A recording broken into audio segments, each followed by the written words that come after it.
रहा इलाज, ना ही लाने रोकड़े और ना ही देना ब्याज। खर्चा खुर्चा कुछ ना होवे बात बड़ी, अस्पताल का खर्चा है ना बात बड़ी। राजस्थान में रौनक चौगुनी, राहत बढ़त की राजुनी। राजस्थान में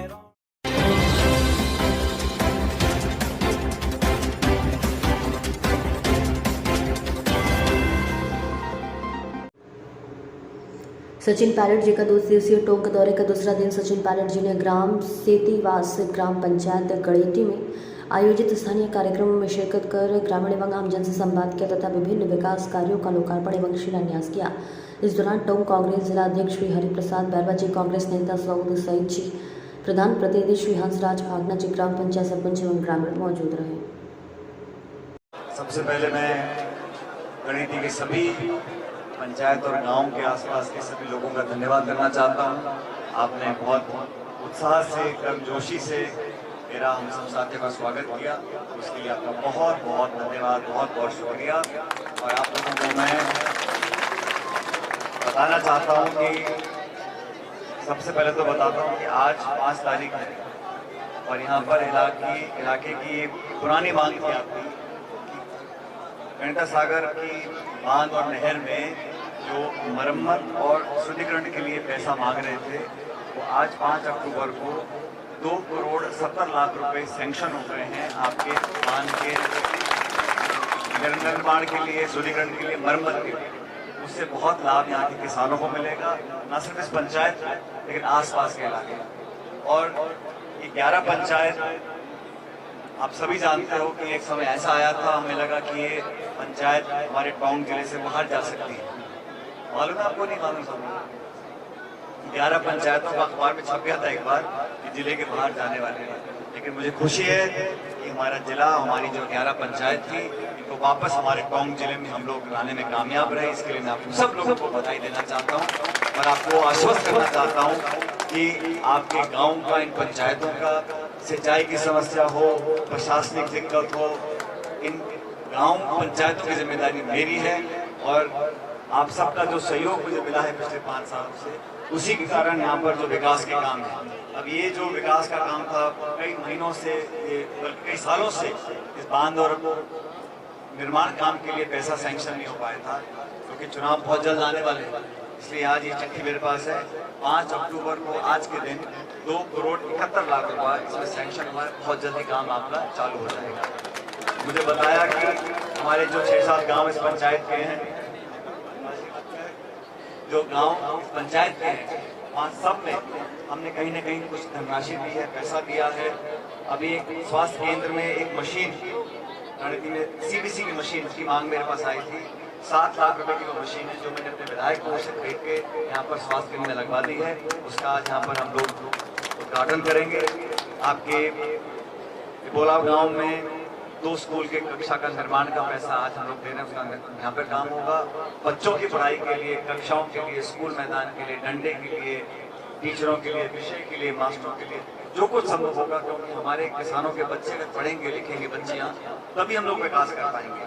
तो बहुत महत्वपूर्ण है कि हम नौजवानों के भविष्य के लिए चिंता करें। अच्छी सिंचाई होगी, अच्छे अनाज पैदा होगा, किसान संपन्न होगा, बच्चों को पढ़ा पाएगा। पढ़ाएगा कहाँ? पढ़ाने के लिए उसको स्कूल चाहिए, जो 8वीं का स्कूल 10वीं कराना, 10वीं का 12वीं कराना है, कॉलेज खोलनी है। तो बच्चों की पढ़ाई पर मैंने ध्यान दिया पिछले 5 साल में। और आप सभी जानते हो कि चुनाव बहुत दूर नहीं है, और मैं भी जानता हूं कि गणेटी की जनता जिस करवट बैठती है उसी तरह की 11 पंचायतों का रुख चल जाता है। हवा जो है यहाँ से चलती है, ये हकीकत है। और आप चेहरे से अपने से पीछे खड़े खड़े, लेकिन ये हकीकत। और किसानों के प्रति, नौजवानों के प्रति पूरा ध्यान हम लोगों ने दिया, और आप लोगों ने भी इन 5 सालों में जब जहाँ जरूरत पड़ी हर मौके पर आप लोगों ने पूरा साथ दिया। ये बात सही है कि जब पंचायत में CRDR के चुनाव होते हैं, थोड़ी बहुत टांग खिंचाई, धोती कुर्ता आपस में खींचता है, वो होता है हर जगह, लेकिन उसकी परवाह नहीं करनी। अब हमें आगे देखें। ये चुनाव बड़ा चुनाव है, विधानसभा का होगा, राज्य सरकार के निर्माण का होगा। मेरा आपसे आग्रह है कि जब भी चुनाव हो, हम लोगों ने जो आपके बीच में काम किया, जो मान सम्मान देकर आपके इलाके को समृद्ध और विकसित करने का जो काम किया, उसको आप जरूर ध्यान रखेंगे। माताओं से, बहनों से विशेष रूप से मेरा आग्रह है कि चुनाव गंभीरता से हम लोग लें, क्योंकि पिछली बार हम लोग चुनाव लड़े, अच्छे बहुमत से हर पंचायत से जीत कर गए थे। इस बार पूरे देश की निगाह लगी रहेगी कि यहाँ पर विधानसभा क्षेत्र टोंक, हमारी 11 पंचायत और गणिती के लोग किस तरफ अपना रुझान रखते हैं। तो जितना ज्यादा आप लोग मतदान करोगे, जितनी ताकत मेरे हाथों में दोगे, उतनी पुरजोर तरीके से आपकी, चाहे बीसलपुर के बांध की परियोजना हो, चाहे पानी की सिंचाई की हो, शिक्षा की हो, सभी विकास के काम हम करने में और मजबूती से कामयाब हो सकते हैं, ऐसा मैं मानता हूँ। और आप सभी लोगों से निवेदन कि चुनाव के समय बहुत से नेता आएंगे, बहुत से भाषण देंगे, कौन कौन चुनाव लड़ेगा नहीं लड़ेगा मुझे मालूम नहीं, लेकिन मैं तो आपके बीच में पहले भी आया हूँ, काम भी करवाए, और आज भी आपको बोलकर जा रहा हूँ कि क्षेत्र के विकास में हम कोई समझौता करने वाले नहीं हैं।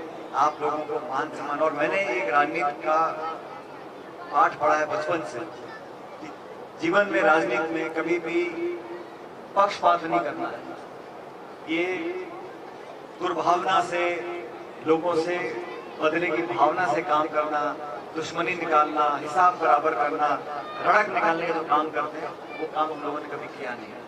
अगर कोई अपने पक्ष में है वो भी ठीक है, नहीं है तो भी ठीक है। वोट किसको देना आपके ऊपर है। आप भी देख लो कि 2 लोग चुनाव लड़ते हैं, यहाँ राजस्थान में 2 ही पार्टी चुनाव लड़ती है, बीजेपी और कांग्रेस। ये आपको देखना है कौन उम्मीदवार आपके लिए ज्यादा सेवक, ज्यादा बनकर काम कर सकता है, कौन किसान की बात को समझ सकता है, कौन दुख सुख में आपका भागीदार रह सकता है। ये आपका निर्णय आप लोगों को करना है। इसलिए मैं तो जो भी चुनाव लड़ेगा उसका स्वागत है, मान सम्मान से चुनाव लड़े, अपनी बात को रखें। अपनी बात मैं आज आपके सामने रख रहा हूँ, जो नया उम्मीदवार आएगा बीजेपी का, वो भी बात रखेगा।